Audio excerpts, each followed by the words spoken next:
how has your dream evolved over time? So what you were studying in college, is that what you're doing now?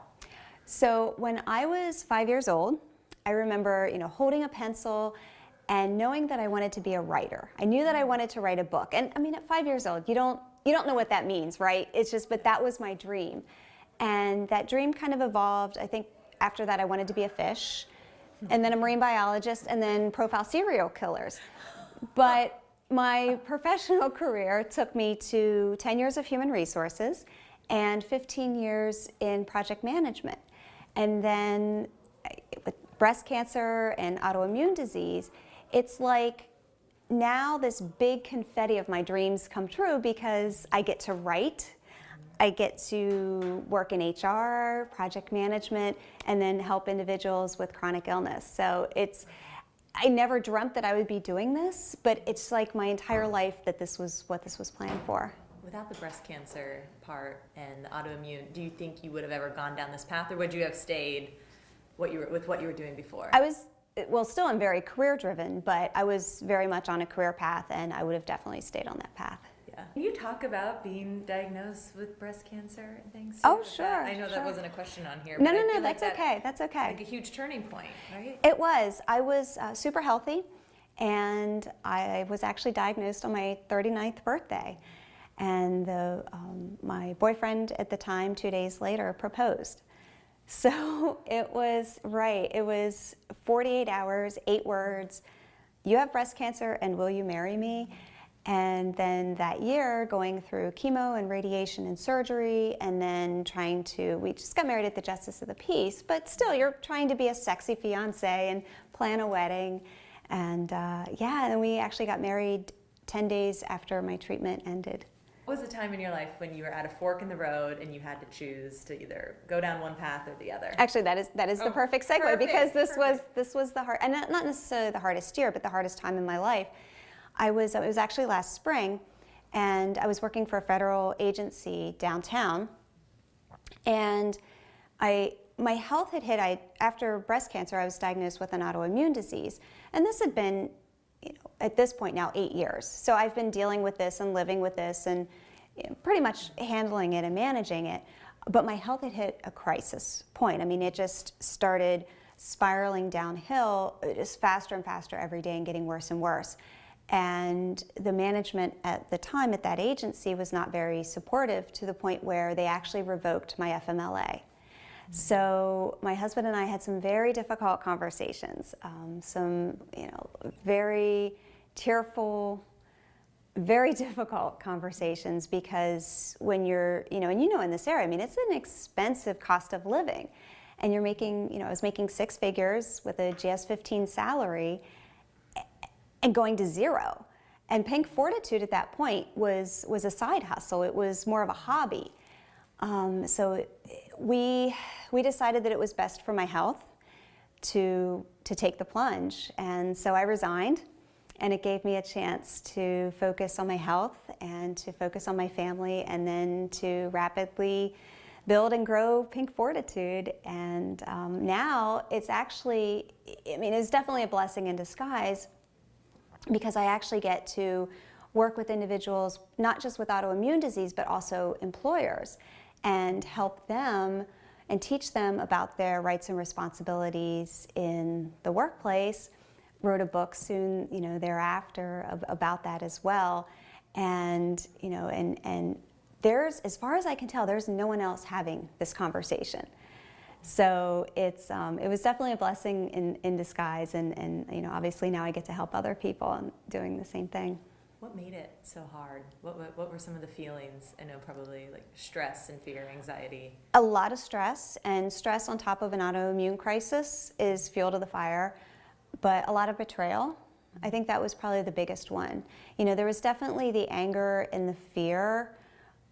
Having a very supportive family, having a husband who was very supportive helped with that fear, but I think betrayal was the biggest one. I had put in a lot of years at that agency, and just to kind of have to end like that. But again, it was worth it in the end. Yeah. What was the best advice you've ever been given? Or it could be any year of your life. So let's go back to high school. Okay. And I was a field hockey player.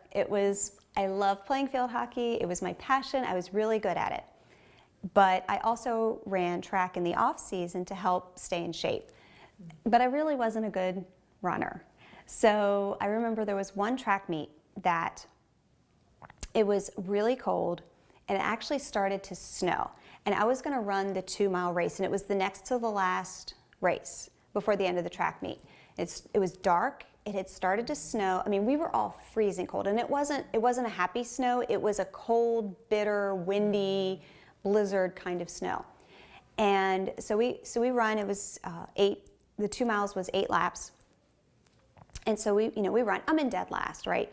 But I'm finishing the race, sprinting, chariots of fire in my head, crossing the finish line. I'm so excited, like, okay, we can get on the warm bus and go home now. And the referee looks at me and he says, you have one more lap to go. You only ran 7 laps. And I'm thinking in my head, okay, there's no way they're going to make me run that last lap because, okay, I'm in dead last, right? It's not like I'm going to win the race at this point. Everyone's cold. It's snowing. We just want to get on the warm bus and go home. And I looked at my coach and she says, run. I went home that night and just complained up a storm to my mom. And she looked at me and she said, it builds fortitude. Now, my mother was diagnosed with Addison's disease when she was pregnant with me. So for the last almost 50 years of her life, and my life too, she's been battling this illness. And Addison's is a very rare autoimmune disease. The doctors didn't even expect her to live. She's still going strong. We just had a family dinner yesterday. So, but fortitude was always her life mantra. I mean, she got up every day, and even in her sickest days, just made the most of every single day. And every single day, she said, you know what? It builds fortitude. So, and I really didn't know at that point what it meant, but especially after going through my own health challenges, it became my own kind of life mantra. And then obviously it was an easy title for my company name, is Pink Fortitude. And now I get to help others find their own strength and fortitude every day. I was going to say, if you break down fortitude, what does it mean to you? It's that inner grit that keeps you going. And, I think there's 2 kinds of people in the world. There's people who take bad things that happen to them and become victims and kind of go into that woe is me mode. And then there's individuals that take those challenges and those obstacles and, they find that fortitude and they find that grit, and they go on to really be, to be a champion and to plow through those obstacles. And not just that, but I also try to help people. It's not just getting through those tough times, but how can you make not just yourself but the world a better place, throughout that as well. With your company, with your, health or whatever, what do you struggle with today, and how do you overcome it? So my biggest struggle still is the fatigue, and that was a big part of the health crisis. I mean, it was debilitating fatigue and is under control to a point, but I schedule in basically 2 to 3 hours every single day. It is in my planner to either take a nap or take a rest in the afternoon. 2 to 3 hours? Yes, and I schedule it like a meeting.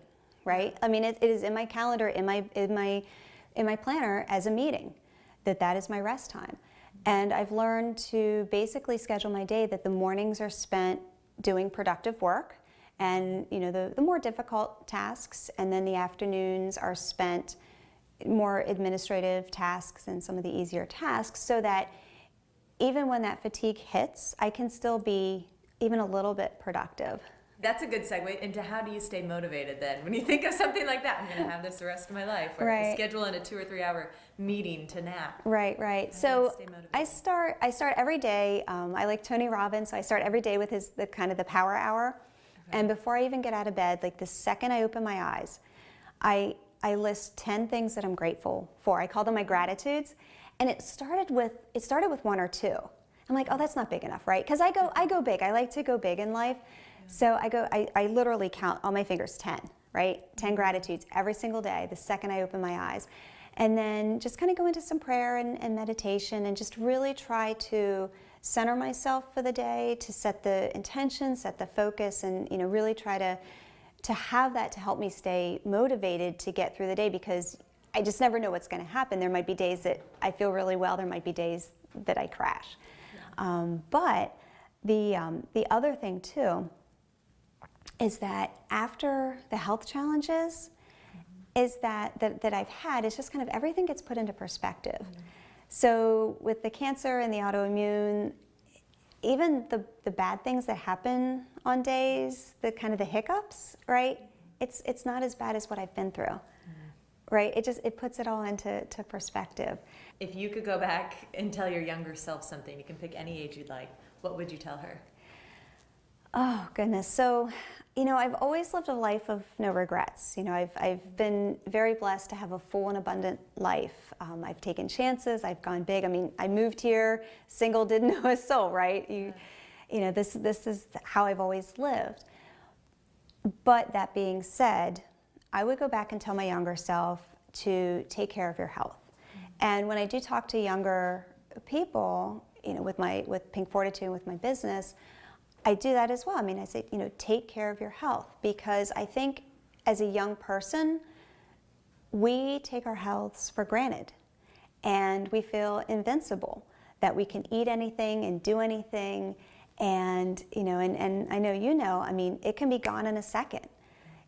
Just your whole life changes, and to be able to maybe not eat as much processed food or junk food or all the sodas and just all the toxic lifestyle that we live, to take better care of your health. And I had heard one time, they said that a healthy person has a million dreams, right? Yeah. But once you lose your health, you only have one dream, and that is to be healthy again.